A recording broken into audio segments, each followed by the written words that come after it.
पिछली कहानी में हमने बात की थी श्रीखंड महादेव की उस दरार की, जिसे कार्तिकेय और शिव के टकराव का प्रतीक माना जाता है। लेकिन उस दरार से भी आगे एक रास्ता निकलता है, जिसके बारे में आज भी सिर्फ फुसफुसाहट होती है।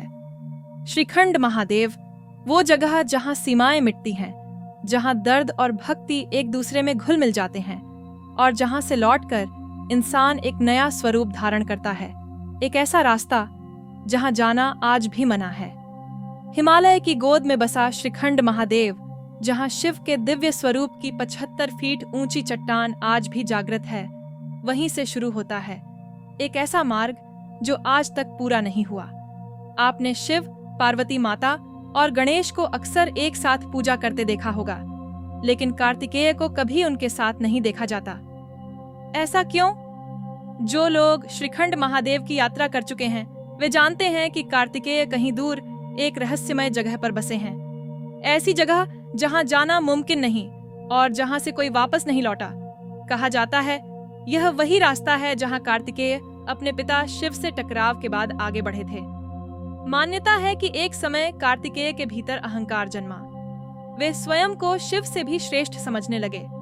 उसी अहंकार को सिद्ध करने की चाह में वे अपने माता पिता और पूरे परिवार से अलग एक ऐसे मार्ग पर निकल पड़े जो अत्यंत कठिन और रहस्यमयी था, जहां कोई गया पर फिर कभी लौटा नहीं।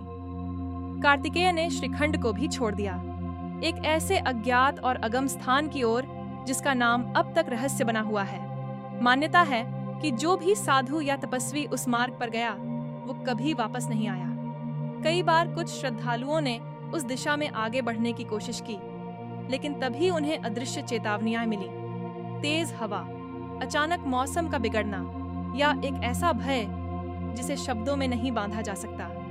कहा जाता है जब कार्तिकेय ने श्रीखंड को भी छोड़ दिया और उस अगम मार्ग पर चल दिए तो उसी क्षण शिवलिंग में वह दरार उत्पन्न हुई। वो दरार केवल पत्थर में नहीं बल्कि उस परिवार में पड़ी थी जो कभी त्रिलोक में एकजुट पूज्य था।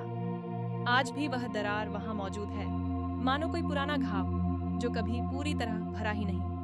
इस दरार के पीछे एक गहरा दर्द और संघर्ष छुपा है, एक परिवार का टूटना जहां पिता और पुत्र के बीच अहंकार और मन के टकराव ने सब कुछ बदल दिया। इसी कारण शिव, पार्वती और गणेश साथ में दिखते हैं, लेकिन कार्तिकेय उनसे दूर कहीं अकेले रह गए।